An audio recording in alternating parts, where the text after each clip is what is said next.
ilan kaya ang tutungo sa Kanya? Mga minamahal ko, napakahalaga po ng mga salitang banal, kaya lamang ang tao ayaw nito. Karaniwan ng tao pag nagtungo sa manggagamot, ang hanap pagdakay gamutin at gumaling siya.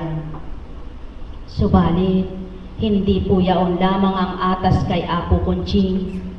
Hindi lamang panggagamot ng katawan, ng pisikal na karamdaman, kundi ang kagalingan ng kaluluwa, sapagkat ito ay pinakamahalaga. Pag malakas ang katawan mo, oo, malakas ka, nararamdaman mo yan. Subalit ang tanong, alam mo ba kung kailan ka hihina at magkakasakit? Subalit kapag malusog ang kaluluwa mo, dumatalma ng takda na humina ang iyong katauhan at bawian ka ng buhay, mayroong magsasalitang, salamat Kunching, salamat Pedro, salamat Juan, yaon kung anong pangalan ninyo, nalilisan ang inyong kaluluwa, pasasalamatan kayo sapagkat alam nyo ang inyong pundasyon na ginawa sa Kanya. Mga mahal ko, alin po bang mahalaga sa inyo? Yung karamdaman mo, katawan mo, yun lang baga ang mahalaga sa iyo? Salamat. Salamat. Salamat. Medyo may nabungkal na. Subalit hindi pa ganon kalalim. Mababaw pa rin.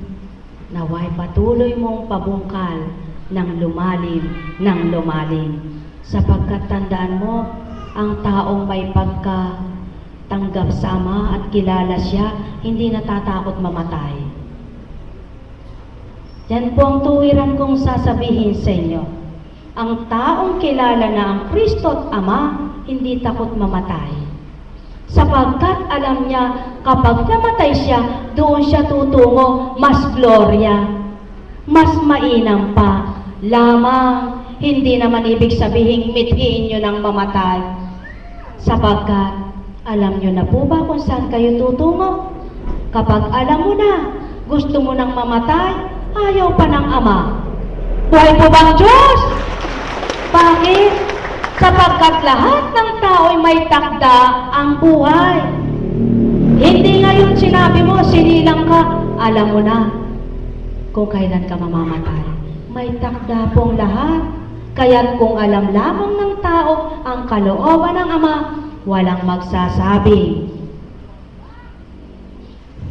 Diyos ko, bakit mo ko pinabayaang magkasakit? Mapalad po kayo, magalak ka, kung sa pamamagitan ng karamdaman mo, makikilala mo lubos ang Ama. Matatanggap mong lubos ang Kristo. Pasalamatan pa, katulad mo. Sinisigurado ko sa iyo, hindi naman madudurog yung mukha mo. Sinisigurado ko sa iyo, maghihilom yan at gagaling. Ngunit, sa papaanong paraan nakakamta ng tao yung katotohanan? Sa pag-aalinlangan baga na parang alon sa dagat na hindi alam kung saan siya papadpad? Ang alon sa dagat, hampas lamang ng hampas mula sa dulo hanggang makaabot sa pampang. Subalit pagdatal niya sa pampang, sambulat na, hindi alam kung saan siya tutungo. Buhay po bang Diyos? Kaya't nasa Biblia yan.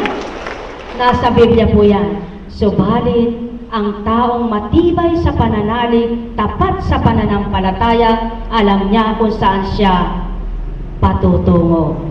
Alam niya kung ano ang kalooban ng Ama. Kaya't patuloy at patuloy niyang hahanapin ang katotohanan upang masumpungan niya ang ganap na kaligtasan. Buhay po ba ang Diyos?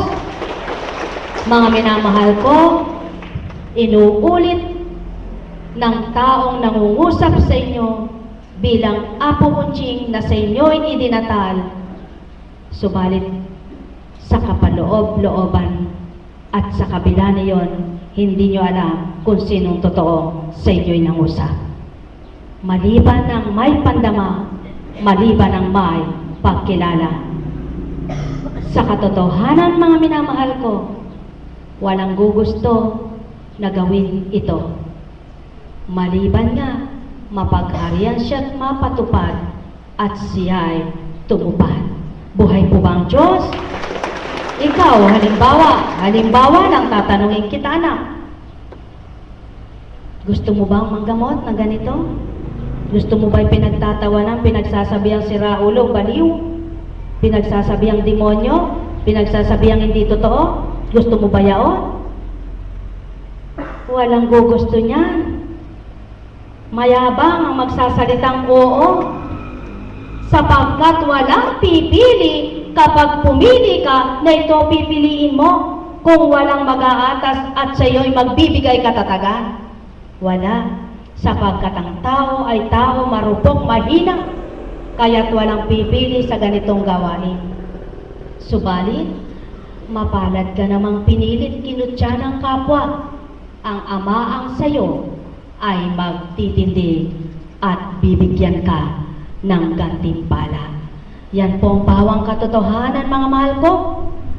Lahat ng tao'y kutsayin ka't pagsabihan ka ng baliw, pagsabihan kang siraulo, pagsabihan kang demonyo, pagsabihan kang hindi totoo. Huwag lamang ang Ama ang sayo ay mangalang baliw. Kaanak ko, matuwa ka pa. Di ba ka? Huwag lamang ang Ama ang magturan sa iyong siraulo ka, magala ka pa. Huwag lamang ang Ama ang magturang ikaw ay demonyo, magala ka pa. Sapagkat ang Ama ang kahatulan at siyang tamang timbangan. Buhay po bang Diyos? Mga minamahal ko, kung nababatid lamang ng taong katotohanan, sila po ay maghahanap araw-araw ng katotohanan. Sapagkat ang Diyos ang katotohanan at ang Diyos ang buhay, ang Diyos ang liwanag at ang Diyos ang galang. Buhay po bang Diyos? Mga minamahal ko, ang pasubali ng Ama sa inyo, mapapalad kayo na sa tuwin ay may damdaming totoo, may kababaan ng kalooban, may kalinisan ng kaisipan, kayo'y tuwirang mapaghaharian. Sumainyo ang kapayapaan, mga minamahal. Buhay po ba ang Diyos? Salamat, mahal na kapatid. Tamang-tama lang, eksakto lang ang dating nyo. Tumalima lamang si Apo Kunching sa kagustuhan mo na ikaw naman ang kasunod para sa kanila.